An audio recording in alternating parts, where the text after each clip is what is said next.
I'm Annika Hedberg. I am a lifelong think tanker, currently affiliated with two think tanks, Atlantic Council here in DC, where I'm a non-resident senior fellow at the Europe Centre, and then a senior advisor to a think tank based in Brussels, Belgium, called European Policy Centre.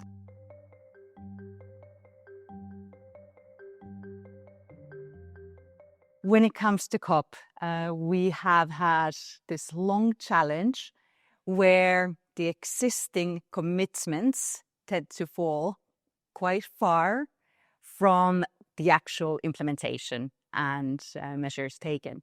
But this said, I think it is extremely important to recognize that significant progress has been made, and COP remains an extremely important platform for engagement. If we just look at the reality, which is that almost every country on Earth is part of the Paris Agreement today, that is an important signal to the world that the countries remain committed to climate action. When it comes to barriers, we can ultimately talk about implementation challenge. And if we just start with geopolitics, we have wars, we have trade disputes, US departure from Paris Climate Agreement, developing countries disappointed with developed world for not providing the required finance for climate action. All of this is weakening trust amongst nations and is certainly also weakening climate action. But beyond geopolitics, there are also a number of other barriers.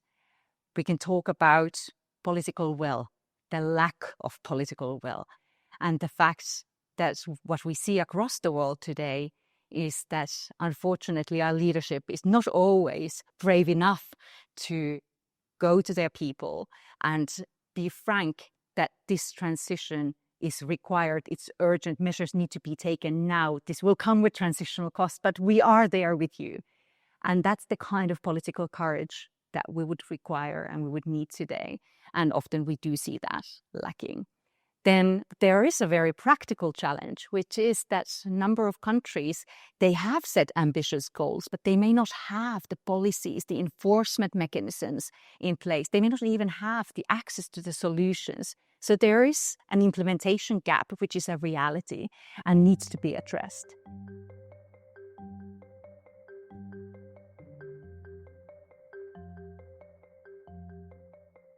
In the European context, I think it's extremely important to recognize that actually Russian war has enabled and accelerated the clean energy transition in Europe.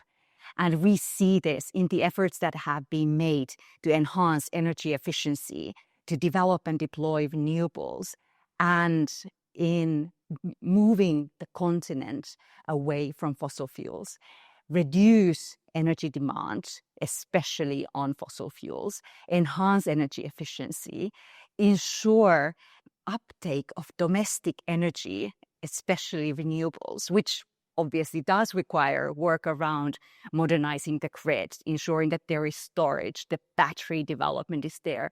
But the basis is there. We saw that already in 2024 when renewable energy already contributed to 50%, almost 50% of European electricity consumption.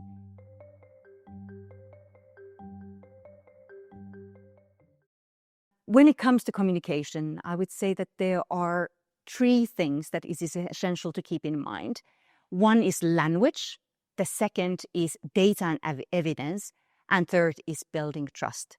If we look at language, it is essential to talk to people with easily relatable examples about the benefits of the green transition. When we talk about the benefits for the green transition, we should be talking about cleaner air, the benefits of better health, better public transport that will become available as part of this transition, the individual savings that can be made, the overall benefits for community, be it in form of higher security and greater well-being.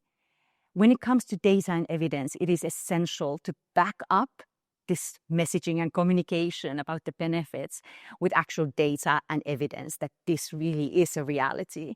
And there's a lot of, at the moment, questions on science and what really is happening in the world. And thus it remains extremely important to continue to bring that data and evidence on progress made and the results achieved to the people.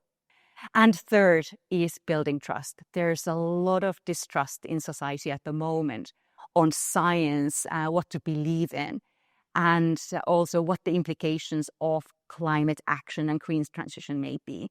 And in that context, it is essential to leaders who wish to bring people on board to be honest, to be frank about not just the benefits, but also the potential unwanted consequences, as well as the transitional costs of the transition.